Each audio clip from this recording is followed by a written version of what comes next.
नमस्ते साथियों, class 12 subject chemistry solid state chapter number 1 इसकी अपनी एक दिन की क्लास हो चुकी है। आज दूसरे दिन की ये अपनी ऑनलाइन क्लास है।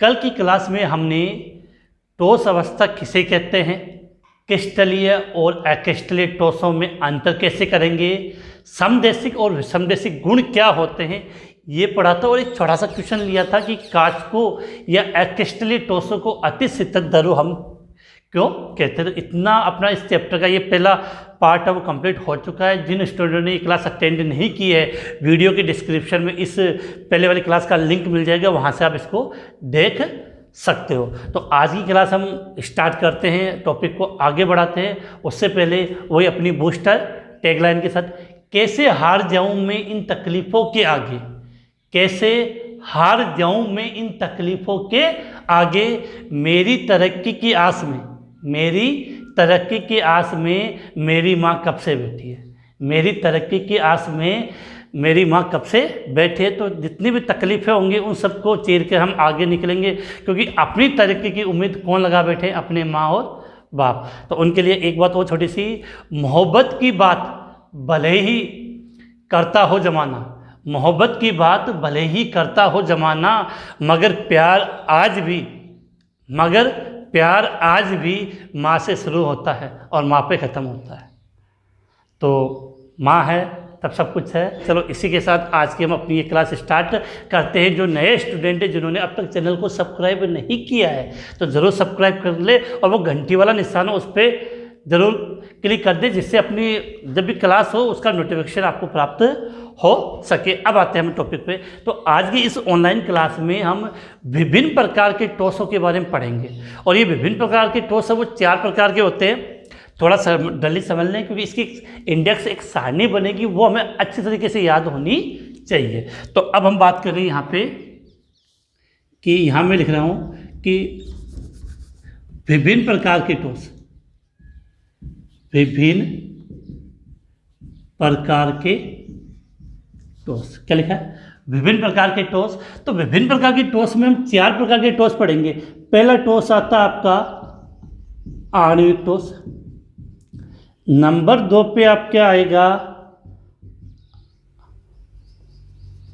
पहला एक आणविक टॉस, दूसरा आएगा आपका आयनिक टॉस, तीसरे की हम बात करें तो तीसरा टॉस होगा आपका धात्विक टॉस, और नंबर 4 पे अगर हम बात करें तो उसको हम बोलते हैं सहसंयोजक टॉस। क्या कहते हैं, सहसंयोजक टॉस। तो इन चारों टॉसों के बारे में आज की इस क्लास में हम स्टडी करने वाले कि टॉस 4 है। तो अब सबसे पहली बात कि सर इनका वर्गीकरण किसके आधार पर है।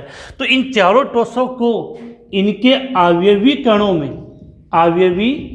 कणों में जो अंतर आणविक आकर्षण बल, अंतर आणविक जो इनके मध्य आकर्षण बल है, इनके मध्य जो बंध पाया जाता है, उसके आधार पर इनको वर्गीकृत किया गया है। तो अवयवी कणों को अंतर आणविक आकर्षण बल के आधार पर इन 4 हिस्सों में डिवाइड किया गया है। चारों के लिए अलग अलग कुछ पॉइंट है, महत्वपूर्ण पॉइंट, जिनके बारे में हमें डिटेल से बात करना है। तो नोटबुक उठा लीजिए, पेन साथ में ले लीजिए, रेडी हो जाइए बिल्कुल पढ़ने के लिए। तो अब हम बात करें तो इसमें कोई विशेष बात नहीं है। तो ध्यान रखना, टॉपिक का नाम है आज का विभिन्न प्रकार के टॉस, जिसमें हम इन 4 टॉसों के बारे में पढ़ने वाले हैं। तो यहाँ से मैं स्टार्ट करता हूँ, और चारों बिल्कुल अपने माइंड में एकदम क्लियर बातें होनी चाहिए कि सबसे पहले अगर हम बात करें तो पहला टॉस अपना कौन सा आएगा,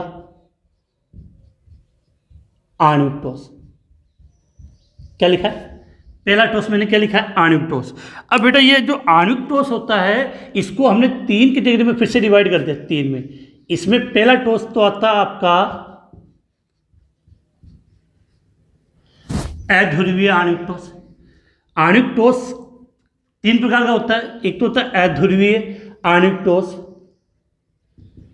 दूसरा होता है आपका ध्रुवीय,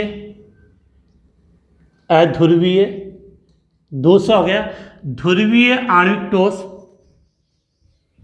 और तीसरे की प्रकार बात करें तो हाइड्रोजन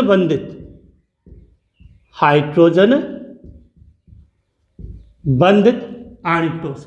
तो यहाँ से आपको याद क्या करना है कि आपने आणविक ठोस को कितनी कैटेगरी में डिवाइड किया, 3 में, अध्रुवीय, ध्रुवीय तथा हाइड्रोजन बंधित।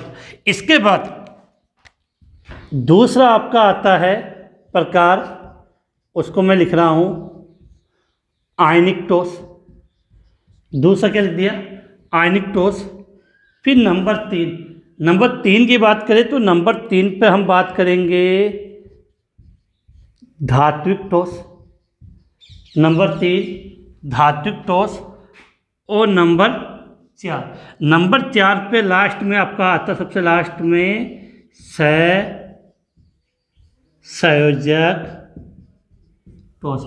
नंबर 4 पे मैंने क्या लिख दिया, सहसंयोजक ठोस। तो फिर से रिपीट कर रहे हैं, इनको मैं अच्छे तरीके से समझना और एक चीज़ याद करनी है कि हमने क्या किया कि विभिन्न प्रकार के ठोसों को किसके आधार पर, फिर से रिपीट, उनके आण्विक कणों के मध्य अंतर आणविक आकर्षण बलों के आधार पर 4 कैटेगरी में डिवाइड किया। पहली कैटेगरी आणविक ठोस, दूसरी आयनिक ठोस। बेटा आपसे बोल रहा हूँ, आप जो देख रहे हो बोलना है, साथ में सीखना है। ऐसे नहीं कि सो गए और ऐसे मोबाइल ले लिया हाथ में, हाँ पढ़ रहे हैं, उससे कुछ याद नहीं होगा बेटा, तो मेहनत तो करनी पड़ेगी।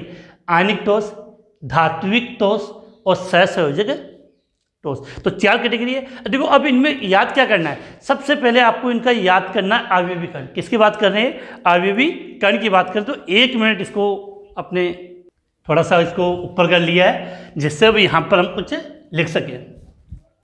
तो कितने प्रकार के हो गए, 4 प्रकार के। अब देखो यहाँ से आपको कुछ चीज़ें साथ में याद करके चलनी है। सबसे पहले आपको इन चारों में क्या याद करना है, अवयवी कण। बड़े इन चीज़ों को एकदम माइंडली क्लियर होना चाहिए कि कौन से ठोस का अवयवी कौन सा है। तो सबसे पहले ये बात है कि ये तीनों आणविक ठोस, अध्रुवीय, ध्रुवीय और हाइड्रोजन बंधित, तीनों किसके प्रकार आणविक के, तो तीनों का जो अवयवी कण होगा वो क्या होगा, अणु होगा। ये बिल्कुल माइंड में क्लियर कर लेना, कहीं गलती ना हो कि आणविक ठोस की बात कर रहे हैं तो चाहे अध्रुवीय हो, ध्रुवीय हो या हाइड्रोजन बंधित हो, इन तीनों का जो अवयवी कण है वो क्या होगा, अणु होगा। इसके बाद आयनिक ठोस, इसका जो अवयवी कण है वो हम क्या मानते हैं, आयन। क्या मानते हैं, प्रश्न आ जाता है कि सीधा ध्रुवीय आयनिक ठोस का अवयवी कण क्या होता है, आयनिक ठोस का अवयवी कण क्या होता है। अब देखो यहाँ पर याद करना धात्विक ठोस का। धात्विक ठोस के लिए हम बोलते हैं, इसके अवयवी कण के लिए एक लाइन बोलते हैं, विस्थानीकृत, चलते विस्थानीकृत इलेक्ट्रॉनों के समुद्र में धनायन। विस्थानीकृत इलेक्ट्रॉनों के समुद्र में धनायन, अर्थात इसमें धनायन के चारों ओर क्या होते हैं, इलेक्ट्रॉन होते हैं। ऐसे याद करना आपको, ये एज इट इज ऐसे याद करना कि जब आपको पूछ लिया जाए कि धात्विक ठोस का अवयवी कण क्या होता है, फिर से रिपीट कर रहा हूँ, धात्विक ठोस का अवयवी कण क्या होता है, तो आप क्या बोलोगे, विस्थानीकृत इलेक्ट्रॉनों के समुद्र में धनायन। इसके बाद अगर हम बात करें सहसंयोजक ठोस, किसकी बात करें, सहसंयोजक ठोस की, तो याद करना कि सहसंयोजक ठोस का जो अवयवी कण है वो हम किसको मानते हैं, परमाणु को मानते हैं। सहसंयोजक ठोस का जो अवयवी कण है वो हम किसको मानते हैं, परमाणु को मानते हैं। तो इन चारों के लिए आपको अच्छी तरीके से याद कर सकते हो कि आणविक ठोस की बात करें, जो तीनों प्रकार है, इन तीनों का अवयवी कण क्या होगा, अणु होगा। आयनिक ठोस है, इसका अवयवी कण आयन मानेंगे। धात्विक ठोस की बात करें तो इसके लिए हम क्या बोलेंगे, विस्थानीकृत इलेक्ट्रॉनों के समुद्र में धनायन। और सहसंयोजक ठोस की बात करें तो आयनिक बात, क्या बात करेंगे, परमाणु। क्लियर इतनी। इसके बाद अब हम बात करते हैं कि इनमें आकर्षण बल कौन सा है, जो मेन पॉइंट है, या इनके अंदर बंध कौन सा है। तो यहाँ पर अगर हम लिखना चाहें तो इसको इस प्रकार से लिख सकते हैं कि आयनिक बंध या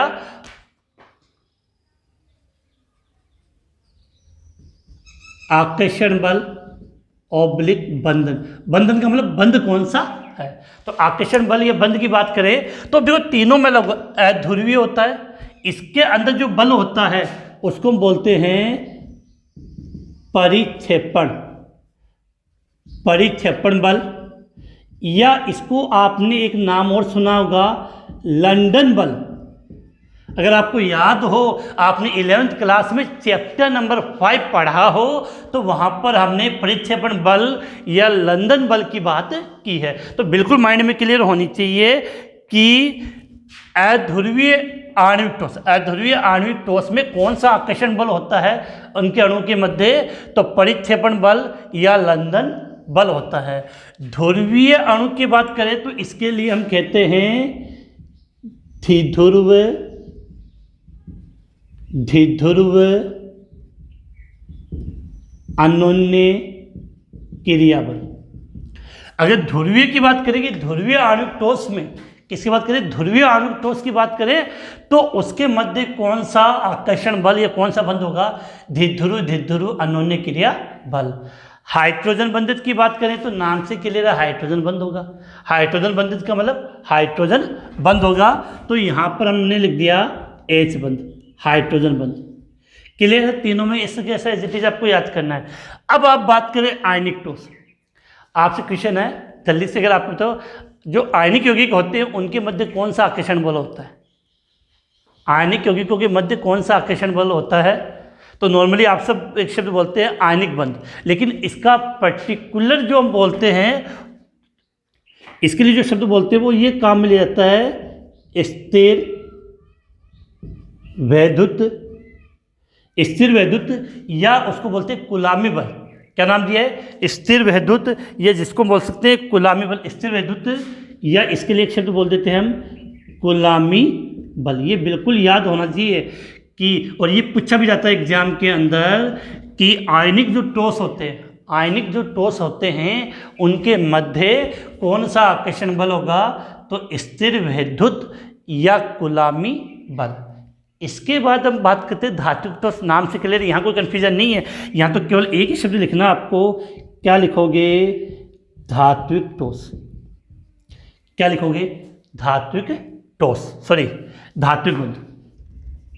आप सभी जानते हो ना, बंध को हम आबंध बोलते हैं, बंध बोल दो या आबंध एक ही मतलब है। तो इसमें कौन सा बंध होता है, धात्विक बंध होता है। और सहसंयोजक में नाम से क्लियर है कि इसके मध्य कौन सा होगा, सहसंयोजक बंध, सहसंयोजक बंध। तो ये बिल्कुल कंसेप्ट क्लियर होना चाहिए, क्योंकि चैप्टर नंबर एक जो अपनी एनसीईआरटी के जो अकॉर्डिंग हम इस सिलेबस की जब बात कर रहे हैं, तो ये 3 नंबर का चैप्टर है। और सबसे बड़ी बात है कि इस चैप्टर से 3 छोटे छोटे क्वेश्चन आते हैं, और अपने जो बोर्ड एग्जाम का जो पहला क्वेश्चन इसी चैप्टर से आता है, वो छोटे छोटे क्वेश्चन आएंगे। तो हमें छोटी छोटी बातें याद करनी होती है। सीधा क्वेश्चन आ जाता है, जैसे एग्जाम्पल समझें तो क्वेश्चन आपसे ये पूछ लिया जाएगा कि आयनिक ठोस के अंदर किस प्रकार का बल पाया जाता है, आयनिक ठोस के मध्य किस प्रकार का आकर्षण बल पाया जाता है, तो आप बोलोगे स्थिर वैद्युत या कुलामी बल। उम्मीद है समझ गए, इसके अंदर फिट करना अपने को। तो ये 2 चीज़ें हो गई।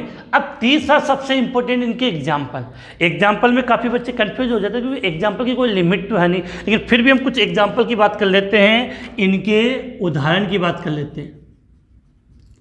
उदाहरण देखो, अध्रुवीय, तो अध्रुवीय अणुओं के मध्य होगा। जैसे अगर हम एग्जाम्पल की बात करें, जैसे हीलियम, आर्गन, कार्बन टेट्राक्लोराइड, कैसे लिख दिया ना, हीलियम, आर्गन, कार्बन टेट्राक्लोराइड। तो इस प्रकार के अणुओं के मध्य ये किस प्रकार के ठोस होंगे, आपके अध्रुवीय ठोस होते हैं। तो यहाँ पर आपको एक विशेष बात जरूर याद रखनी है, जैसे आपने दिया H2, I2, CO2।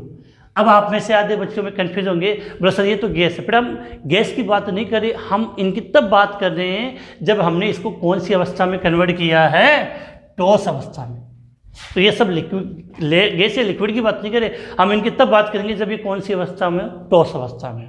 तो यहाँ हीलियम, आर्गन, इनको हमने ठोस, गैस से ठोस में कन्वर्ट किया है। तो उम्मीद है ये बातें आपको समझ में आई होगी अच्छे तरीके से, बिल्कुल, कि अध्रुवीय का मतलब अध्रुवीय अणु याद करना, जैसे अक्रिय गैस से हो गई है, ऐसे कंपाउंड जिसका द्विध्रुव आघूर्ण क्या हो, 0।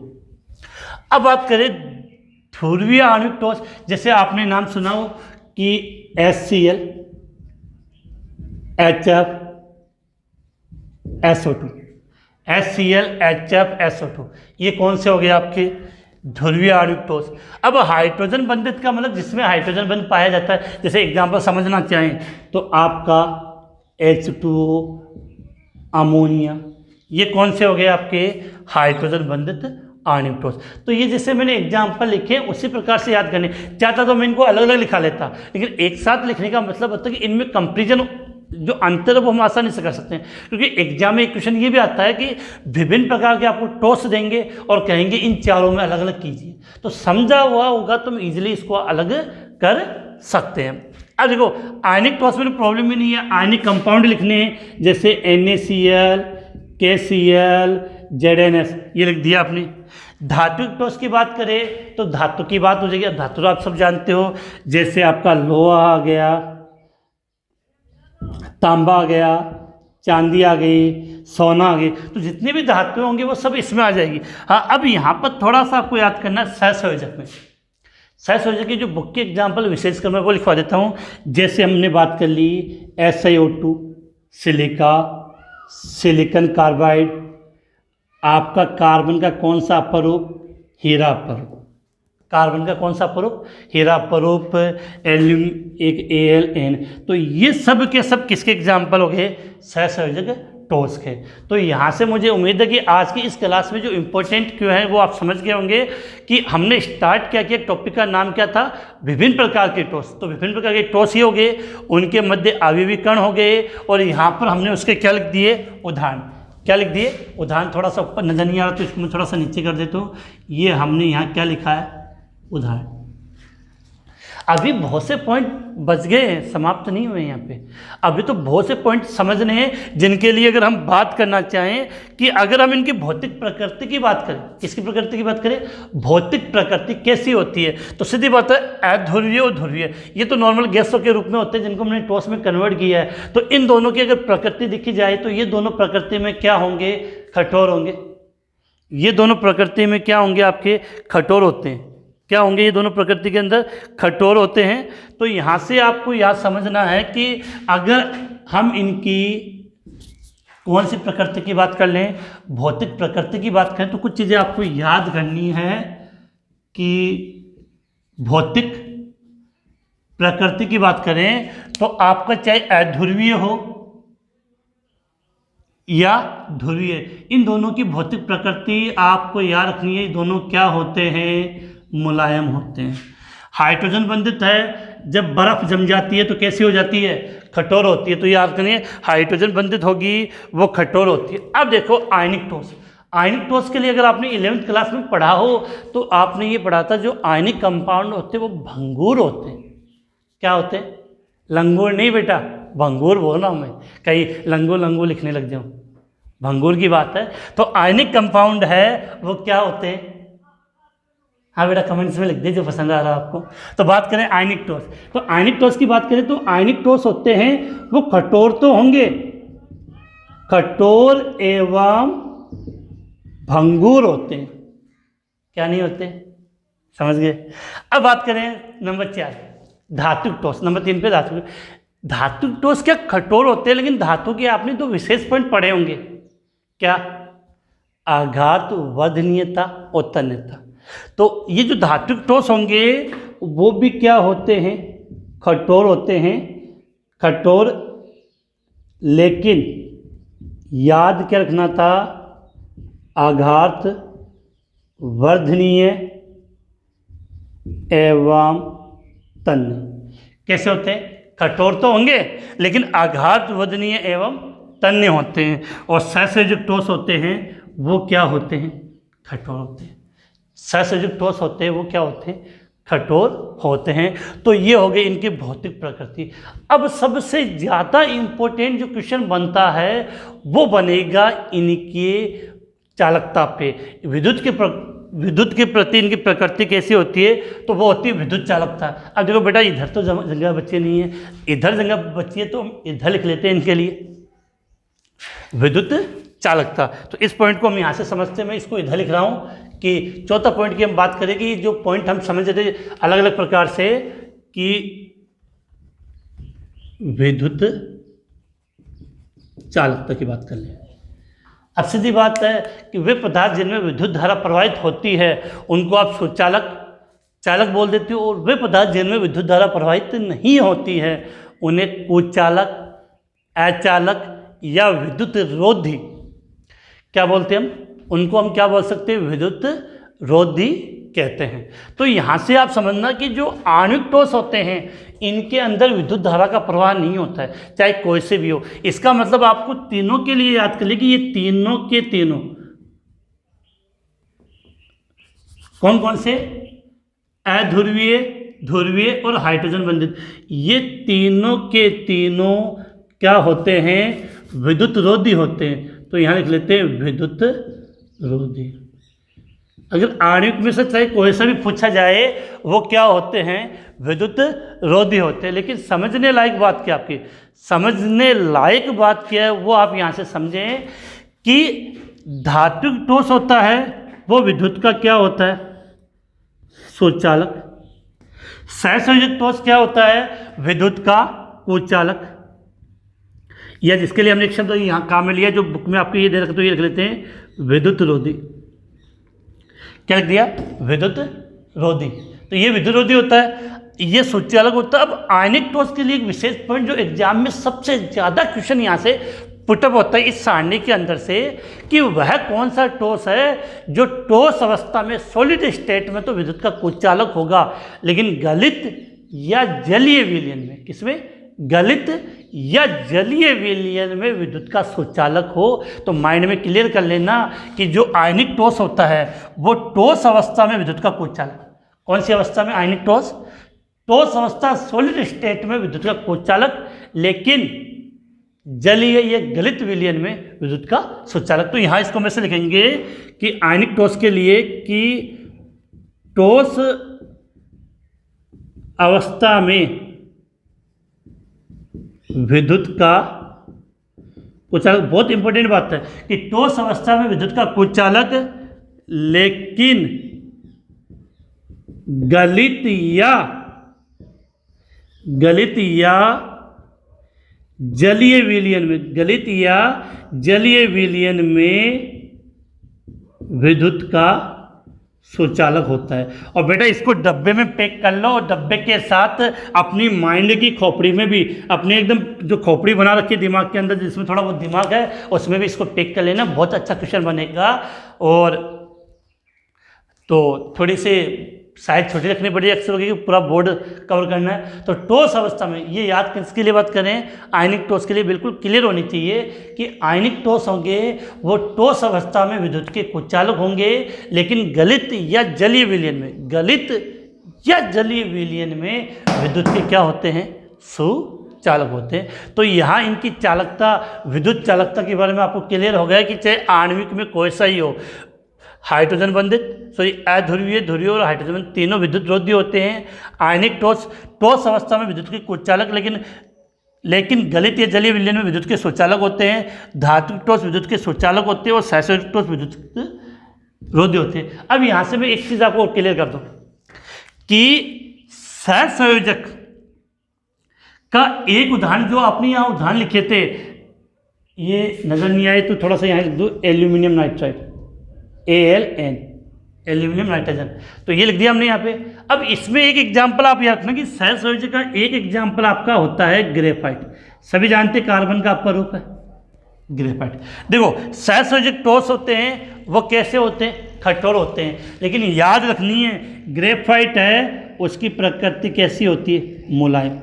और सबसे बड़ी बात, जो ग्रेफाइट है, इस ग्रेफाइट के लिए याद कर लेना कि जो ग्रेफाइट होता है वो विद्युत का सुचालक होता है। सब जानते हो, आपने छोटी क्लासों में पढ़ा है, ग्रेफाइट विद्युत का क्या होता है, सुचालक। तो ये एग्जाम्पल किसका है, ये एग्जाम्पल तो सहसंयोजक का है, लेकिन एक अपवाद स्वरूप कि ग्रेफाइट मुलायम होता है और विद्युत का सुचालक होता है। कभी ऐसा क्वेश्चन आ जाए कि किसी सहसंयोजक पदार्थ का उदाहरण दीजिए जो विद्युत का सुचालक हो, तो एग्जाम्पल आपको क्या लिख कर आना है, ग्रेफाइट। तो मुझे उम्मीद है कि जितनी चीज़ें मैंने आपको बताई थी वो सब चीज़ें आपके माइंड में क्लियर है और आप इसको आसानी से अच्छे तरीके से इसको याद कर सकते हो। अब एक बात हो कि इतना लिखने के बाद इनका एक छोटा सा टॉपिक और बच जाता है, गलनांक। देखो ये दोनों गैस हैं तो इनका गलनांक तो निम्न होना ही है, ये दोनों गैस हैं तो गलनांक निम्न है, इसका भी निम्न है। बाकी इन सब का गलनांक होता है, तीनों का उच्च होता है। गलनांक की बात करें, मैं बोर्ड पे झंझानी ना मैं लिख रहा हूँ, याद क्या करना है, गलनांक की बात करें। चलो थोड़ा सा इधर कवर हो जाए तो लिख देता हूँ गलनांक। तो इन तीनों का गलनांक तो क्या हो गया बेटा, निम्न हो गया। और इन तीनों का गलनांक नॉर्मली क्या होता है, उच्च होता है। क्या होता है, उच्च होता है। तो उम्मीद है कि विभिन्न प्रकार के ठोस जिसको हमने अवयवी कणों के मध्य अंतर आणविक आकर्षण बल के आधार पर अलग अलग प्रकार में डिवाइड किया है, वो आपको अच्छी तरीके से समझ में आ गया होगा। इसका एक फ्लो चार्ट मैंने बना दिया, बुक में भी दे रखा है, वहाँ से भी आप इसको नोट कर सकते हो। स्क्रीनशॉट ले लो पहले, तो थोड़ा और कंफर्टेबल हो जाएगा। तो पहले आप स्क्रीनशॉट ले लें, फिर हम आगे इसके बारे में बात करते हैं। तो उम्मीद है कि आपने इसका स्क्रीनशॉट ले लिया होगा। अब देखो स्क्रीनशॉट के बाद अब इस टॉपिक को मैं एक बार फिर से रिपीट कर देता हूँ, जिससे ये आपको इतना टफ ना लगे, इजी है कि इससे प्रॉब्लम नहीं आएगी आपको इसको समझने में। कि सबसे पहले आपको क्या करना है कि ठोस विभिन्न प्रकार के ठोस class, different types of solid की बात हम कर रहे हैं इसमें, तो इनको हमने 4 कैटेगरी में डिवाइड किया। अब सबसे पहले तो माइंड में क्लियर होना चाहिए किसके आधार पर, तो ये मैंने बार बार रिपीट कर दिया, अवयवी कणों के मध्य के अंदर जो अंतर आणविक आकर्षण बल है, अवयवी कणों के मध्य जो अंतर आणविक आकर्षण बल है उसके आधार पे हमने इनको डिवाइड किया। ठीक है, इसके पश्चात आपको याद क्या करना था कि इन ठोसों को आपने कितनी कैटेगरी में डिवाइड किया, तो 4। पहला कौन सा है आपका, आणविक ठोस। पहला कौन सा है, आणविक ठोस। और नंबर 2 पे हमने क्या लिखा, आयनिक ठोस। नंबर 3 धात्विक ठोस। और नंबर 4 की अगर हम बात करें तो सहसंयोजक ठोस हो गए, 4 हो गए। फिर यहाँ से आपको एक लाइन और बात याद करनी थी कि आपका जो आणविक ठोस है उसकी 3 कैटेगरी है। एक तो हो गया अध्रुवीय आणविक ठोस, दूसरा ध्रुवीय आणविक ठोस, और तीसरा हाइड्रोजन बंधित आणविक ठोस। इनकी बात कर ली। फिर माइंड में क्या बात क्लियर करनी है, इन सब के बारे में हमें क्या पढ़ना है वो समझो। हमें इन सब का क्या पता होना चाहिए, अवयवी कण, कि इनके अवयवी कण क्या है। तो याद क्या करना था, समझ लो। जितने भी आणविक हैं उन सब का अवयवी कण क्या होगा, अणु होगा। जितने भी आणविक ठोस है उनका अवयवी कण क्या होगा, अणु होगा। बेटा जैसे साथ में बोलता हूँ, अगर वैसे बोल के पढ़ोगे तो बिल्कुल अच्छे तरीके से आपको याद हो जाएंगे। इसके बाद हम बात कर रहे हैं आयनिक के लिए। तो सीधी सी बात याद करनी है कि आयनिक ठोस होता है उसका अवयवी कण क्या मानते हैं हम, आयन मानेंगे। आयनिक ठोस का अवयवी कण क्या होगा, आयन होगा। और सबसे जहाँ कन्फ्यूजन होता है, थोड़ा याद करने में भी प्रॉब्लम आती है, वो किसके लिए है, धात्विक ठोस के लिए। किसकी बात करें हम, धात्विक ठोस के लिए बात करें। तो जो धात्विक ठोस होता है उसका अवयवी कण क्या था, तो यहाँ से समझ लेना, विस्थानीकृत समुद्रों के विस्थानीकृत इलेक्ट्रॉनों के समुद्र में धन आयन। क्या बोलते हैं, विस्थानीकृत इलेक्ट्रॉनों के समुद्र में धनायन। और अगर आपसे किसका पूछ लिया जाए, सहसंयोजक ठोस का, किसका, सहसंयोजक ठोस का, तो उसके लिए हम शब्द क्या लेते हैं, परमाणु। कि सहसंयोजक ठोस का अवयवी कण क्या मानोगे आप, परमाणु। तो बिल्कुल माइंड की खोपड़ी में, माइंड में बिल्कुल बात सेट होनी चाहिए कि कहीं निकल नहीं जाए। इसके बाद इससे अवयवी कण से भी ज़्यादा इम्पोर्टेंट चीज़ जो अपनी एग्जाम में पूछी जाती है, वो इन ठोसों के मध्य जो आकर्षण बल या इनमें जो बंध पाया जाता है उसकी हम बात कर रहे हैं। तो वो समझना है, सब में अलग अलग है। देखो ये तो आपके लिए नॉर्मल है। धात्विक ठोस है तो इसमें आपने नाम लिख दिया धात्विक बंध। सहसंयोजक है तो यहाँ पर आपने नाम दे दिया सहसंयोजक बंध। तो यहाँ तो कोई कन्फ्यूजन नहीं है, लेकिन यहाँ आपको एकदम माइंड में एकदम पकड़ के रखना है। आयनिक ठोस की बात करें तो इसके अंदर कौन सा बल होगा, स्थिर विद्युत आकर्षण बल, या जिसको हम क्या बोलते हैं, कुलामी बल।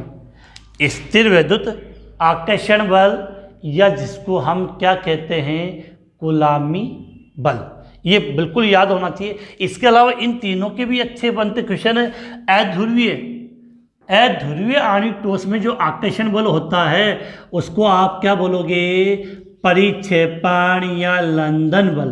बस इतना से याद करें, ज़्यादा अपने को दिमाग यहाँ पे नहीं लगाना है। परिक्षेपण या लंदन बल। फिर हम बात करें ध्रुवीय की, तो ध्रुवीय के अंदर आपका होगा द्विध्रुव अन्योन्य क्रिया बल। कौन सा, द्विध्रुव अन्योन्य क्रिया बल। और हाइड्रोजन बंधन की बात करें, ये तो नाम से क्लियर है, इसको हम क्या याद करेंगे, हाइड्रोजन बंधन। किसकी बात करेंगे, हाइड्रोजन बंधन की बात, हाइड्रोजन बंध। क्लियर, कोई कन्फ्यूजन नहीं है।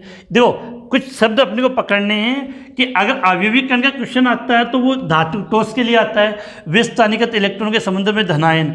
अगर आयनिक ठोस की बात करें तो इसके लिए आएगा आकर्षण बल, तो वो गए स्थिर विद्युत कूलामी बल। इसके बाद सबसे मेन जो अपना क्वेश्चन बनता है वो एक आता है यहाँ पे आपका उदाहरण। बड़ा उदाहरण में काफ़ी बच्चे कंफ्यूज होते हैं। देखो सबसे पहले तो आपको इसको पकड़ना है, सहसंयोजक ठोस, जैसे SiO2 क्वार्ट्स बोलते, सिलिका बोलते हो, SiCalN हीरा। तो ये सब किसके एग्जाम्पल हैं, आपके सहसंयोजक ठोस के। ज़्यादा कन्फ्यूजन वाली बात नहीं है, आराम से याद हो जाएंगे सहसंयोजक ठोस के लिए। धातु ठोस की बात करें तो नाम से क्लियर है, क्या होगी, धातु होगी। तो धातु के लिए जैसे लोहा हो गया, चांदी हो गया, तांबा हो गया, सोना, तो ये सब चीज़ें इसके एग्जाम्पल हो गए। आयनिक कंपाउंड जिसमें धनायन और ऋणायन का निर्माण हो, तो जैसे NaCl, KCl, ZnS, ZnO, ये सब इसके एग्जाम्पल हो गए। अब यहाँ से बात करें हाइड्रोजन बंधित का मतलब जहाँ पर हाइड्रोजन बंध का निर्माण हो, तो सिंपल सा एग्जाम्पल था H2O, NH3।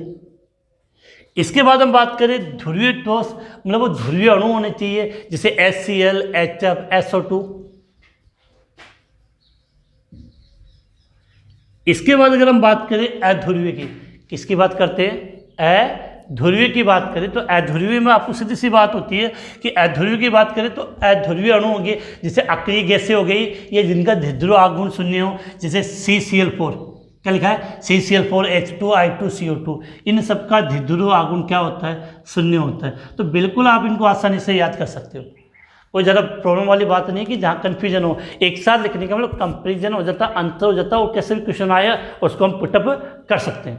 अब देखो इसके पश्चात इनमें जो आपको आगे पूछा गया है वो पूछा गया है इनकी भौतिक प्रकृति। क्या पूछी गई है, इनकी भौतिक प्रकृति पूछी गई है। अगर भौतिक प्रकृति की अगर हम बात करें तो देखो अध्रुवीय और ध्रुवीय तो मुलायम होते हैं, हाइड्रोजन बंधित कठोर होते हैं, लेकिन आयनिक के लिए आपको याद करना है।